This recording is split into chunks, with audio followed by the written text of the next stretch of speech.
हरे कृष्णा। सभी को दंडवत प्रणाम। महाप्रभु की जगन्नाथपुरी की यात्रा। महाप्रभु ने पुरी जाते हुए मार्ग में अनेक महत्वपूर्ण स्थानों पर भी गए। उन्होंने गोपीनाथ जी के मंदिर का दर्शन किया, जिन्होंने अपने भक्त शील माधवेंद्रपुरी के लिए खीर चुराई थी। तब से गोपीनाथ जी चीर छोरा गोपीनाथ कहलाते हैं। महाप्रभु ने बड़े चाव से इस कथा का आस्वादन किया। चुराने की प्रवृत्ति परम चेतना तक में पाई जाती है, परंतु यह प्रवृत्ति भगवान द्वारा प्रदर्शित की गई है।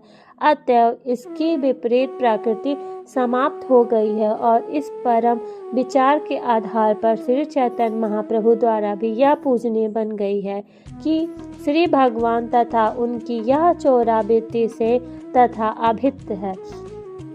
कृष्णदास कविराज गोस्वामी ने श्री चैतन्य चरितामृत में गोपीनाथ जी की इस रोचक कथा का विस्तार से वर्णन किया है। उड़ीसा में बालासोर स्थित रेमुड़ा के क्षीरचोरा गोपीनाथ मंदिर में दर्शन करने के बाद महाप्रभु पुरी की ओर चल पड़े और रास्ते में उन्होंने साक्षी गोपाल मंदिर की मुलाकात ली। तो जो दो ब्राह्मण भक्तों के पारिवारिक झगड़े के संबंध में साक्षी रूप से प्रकट हुए थे, उन्होंने साक्षी गोपाल की कथा बड़े ही चाव से सुनी, क्योंकि वे नास्तिकों को यह बताना चाहते थे कि महान आचार्यों द्वारा संस्कृत मंदिरों के पूज्य अर्चा विग्रह कोरी मूर्तियां नहीं होती, जैसा कि कम बुद्धि वाले लोग आरोप लगाते हैं। मंदिर का विग्रह श्री भगवान का अर्चा अवतार होता है। अतएव विग्रह सभी प्रकार से भगवान से भिन्न नहीं होता।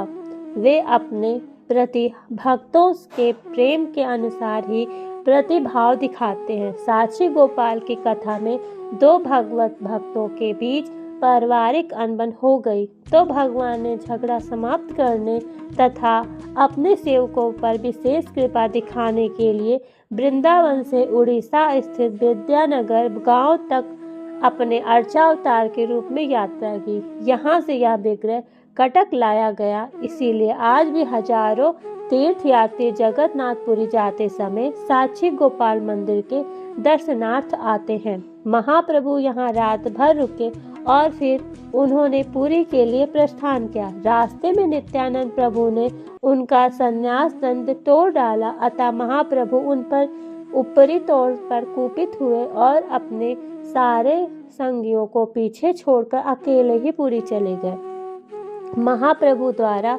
भगवान जगन्नाथ का दर्शन। पुरी में जब वे जगन्नाथ मंदिर में प्रविष्ट हुए तो वे दिव्य आनंद से अभिभूत होने के कारण मंदिर की फर्श पर अचेत होकर गिर पड़े।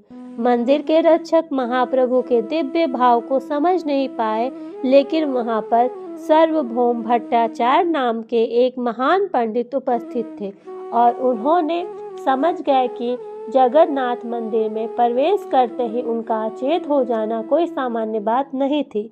सार्वभौम भट्टाचार्य उड़ीसा के राजा महाराज प्रतापरुद्र के दरबार में नियुक्त प्रमुख पंडित थे। वे श्री चैतन्य महाप्रभु की तरुणावस्था की कांति से आकृष्ट हुए और समझ गए कि ऐसी दिव्य समाधि बिरले ही प्रदर्शित होती है और केवल उच्च कोटि के भक्तों द्वारा प्राप्त की जाती है, जो पहले से भौतिक अस्तित्व की पूर्ण विस्मृति में दिव्य धरातल पर होते हैं। केवल मुक्त आत्मा ही ऐसे दिव्य भाव प्रदर्शित कर सकता है। भट्टाचार्य महाविद्वान थे, अतः वे अपने परिचित दिव्य साहित्य के प्रकाश में इसे समझ गए।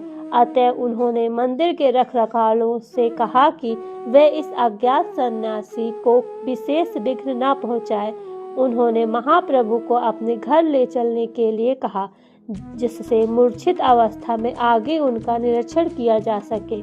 महाप्रभु को तुरंत ही सार्वभौम भट्टाचार्य के घर ले जाया गया। उस समय सार्वभौम भट्टाचार्य सभा पंडित अर्थात राज की ओर से संस्कृत साहित्य के मुख्य होने के कारण अत्यधिक सत्ता संपन्न थे। वे भगवान श्री चैतन्य के दिव्य भाव की सूक्ष्म परीक्षा करना चाहते थे, क्योंकि कभी कभी धूर्त भक्त अबोध जनता को आकृष्ट करने और उनसे लाभ उठाने के उद्देश्य से भौतिक रूप से अद्भुत भाव विकारों की नकल करते हैं।